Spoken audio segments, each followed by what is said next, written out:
Pernahkah kalian bertanya-tanya, uang yang kita tabung di bank itu sebenarnya diapakan sih? Kita menaruh uang, bank kasih kita bunga, tapi kok kelihatannya bank malah makin kaya raya? Aneh, kan? Tenang, ini bukan sihir atau sulap, ada sebuah sistem cerdas di baliknya, dan hari ini kita akan bongkar rahasia dapur perbankan, bagaimana cara mereka menghasilkan uang dari tabungan kita. Pertama, kita harus paham konsep dasarnya dulu. Bank itu pada dasarnya adalah perantara keuangan.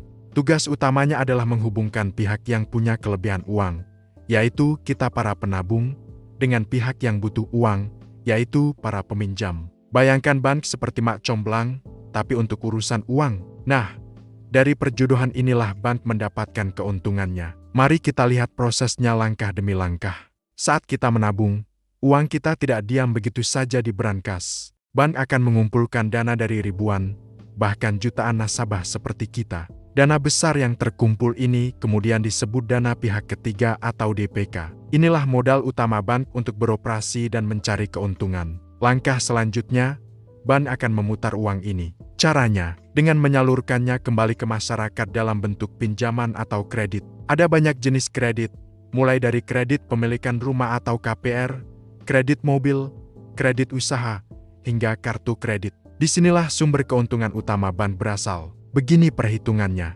Misalkan, bank memberikan bunga tabungan sebesar 2% per tahun kepada kita. Lalu, bank meminjamkan uang kita tadi kepada orang lain yang butuh dana untuk beli rumah, dengan bunga KPR sebesar 10% per tahun. Lihat perbedaannya. Ada selisih 8% antara bunga yang bank bayarkan ke kita dan bunga yang bank terima dari peminjam. Selisih inilah yang disebut net interest margin atau NIM. NIM ini adalah napas kehidupan bank. Semakin besar selisihnya, semakin besar pula keuntungan yang didapat bank. Jadi, secara sederhana, bank membeli uang dari kita dengan harga murah, yaitu bunga tabungan yang rendah, lalu menjualnya kembali ke orang lain dengan harga mahal, yaitu bunga pinjaman yang tinggi. Konsep ini disebut spread. Inilah model bisnis inti yang sudah berjalan selama ratusan tahun di dunia perbankan. Tapi, apakah hanya itu saja? Tentu tidak. Bank punya banyak cara lain untuk menghasilkan uang. Salah satunya adalah melalui berbagai biaya administrasi. Pernahkah kalian perhatikan ada potongan bulanan di rekening tabungan? Atau biaya saat kita transfer antar bank? Biaya saat tarik tunai di ATM yang berbeda? Nah, semua biaya kecil-kecil itu, jika dikalikan dengan jutaan nasabah, akan menjadi sumber pendapatan yang sangat besar bagi bank. Ini disebut fee-based income atau pendapatan berbasis biaya. Contohnya banyak sekali. Biaya administrasi bulanan, biaya transfer, biaya cetak buku tabungan, biaya penutupan rekening, biaya keterlambatan pembayaran cicilan, provisi kredit, dan masih banyak lagi. Mungkin kelihatannya sepele, tapi ini adalah mesin uang yang sangat efektif bagi bank. Selain itu, bank juga melakukan investasi. Tidak semua uang yang terkumpul langsung disalurkan sebagai kredit. Sebagian dana tersebut akan diinvestasikan ke berbagai instrumen keuangan lain. Misalnya, membeli surat utang negara atau SUN, membeli obligasi korporasi, atau menempatkan dana di pasar uang. Investasi ini juga memberikan imbal hasil atau keuntungan bagi bank. Tujuannya adalah untuk diversifikasi, agar sumber pendapatan bank tidak hanya bergantung pada kredit saja. Ada lagi yang namanya layanan treasury atau treasury. Ini biasanya berhubungan dengan transaksi valuta asing atau falas. Saat kita menukar rupiah ke dolar atau mata uang lain di bank, ada selisih antara harga jual dan harga beli. Selisih kurs inilah yang menjadi keuntungan bagi bank. Untuk nasabah korporasi besar yang melakukan transaksi ekspor-impor, layanan ini bisa menghasilkan keuntungan yang sangat signifikan bagi bank. Lalu, ada juga produk-produk lain seperti bank asuransi, yaitu kerjasama bank dengan perusahaan asuransi untuk menjual produk asuransi. Bank akan mendapatkan komisi dari setiap produk asuransi yang terjual melalui cabangnya. Ada juga reksadana, di mana bank bertindak sebagai agen penjual. Setiap transaksi, bank juga dapat bagian. Jadi, kalau kita rangkum, sumber pendapatan bank itu sangat beragam. Pertama dan yang utama adalah dari selisih bunga pinjaman dan bunga simpanan. Kedua, dari berbagai macam biaya layanan dan administrasi. Ketiga, dari hasil investasi di surat berharga. Keempat, dari transaksi valuta asing. Dan kelima, dari komisi penjualan produk-produk keuangan lainnya seperti asuransi dan reksadana. Sekarang mungkin ada yang berpikir, Wah, enak banget ya jadi bank. Untungnya besar.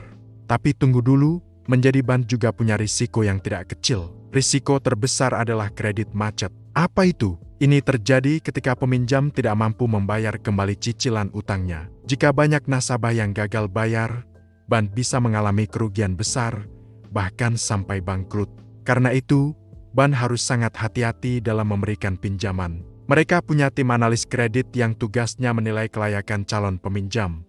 Proses ini melibatkan pengecekan riwayat kredit, analisis kemampuan finansial, dan penilaian jaminan. Inilah kenapa mengajukan pinjaman ke bank prosesnya terkadang terasa rumit dan panjang. Semua itu dilakukan untuk meminimalisir risiko kredit macet. Selain itu, bank juga diatur dengan sangat ketat oleh otoritas keuangan, seperti Bank Indonesia dan Otoritas Jasa Keuangan atau OJK. Ada banyak aturan yang harus dipatuhi, misalnya tentang rasio kecukupan modal, batas maksimum pemberian kredit, dan kewajiban untuk menyimpan sejumlah dana sebagai cadangan likuiditas. Cadangan ini penting untuk memastikan bank selalu punya uang tunai yang cukup jika sewaktu-waktu banyak nasabah yang ingin menarik uangnya secara bersamaan. Jadi, uang kita di bank itu sebenarnya sangat produktif. Ia tidak tidur, melainkan terus berputar, menggerakkan roda perekonomian. Uang tabungan kita membantu pengusaha membuka lapangan kerja baru, membantu keluarga memiliki rumah impian mereka,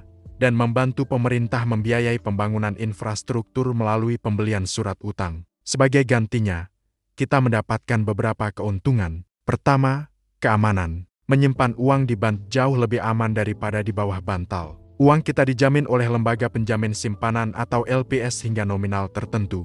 Kedua, kita mendapatkan kemudahan dalam bertransaksi, seperti transfer, bayar tagihan, dan lain-lain. Dan ketiga, tentu saja, kita mendapatkan imbal hasil berupa bunga, meskipun kecil. Jadi, lain kali saat kalian melihat saldo di rekening, ingatlah bahwa uang itu sedang bekerja keras di luar sana. Ia menjadi bagian dari sebuah ekosistem keuangan yang kompleks, yang memungkinkan ekonomi terus tumbuh dan berkembang. Sistem perbankan, dengan segala kelebihan dan kekurangannya, adalah pilar penting dalam perekonomian modern. Semoga penjelasan ini bisa memberikan gambaran yang lebih jelas ya tentang bagaimana bank menghasilkan uang. Ternyata, di balik potongan administrasi yang kadang bikin kesal, ada sebuah model bisnis yang rumit sekaligus vital. Dengan memahami ini, kita bisa menjadi nasabah yang lebih cerdas dan lebih bijak dalam mengelola keuangan kita. Terima kasih sudah menonton sampai akhir. Kalau kalian suka dengan konten seperti ini, jangan lupa untuk like, komen, dan subscribe ya, supaya tidak ketinggalan video-video menarik lainnya. Sampai jumpa di video berikutnya.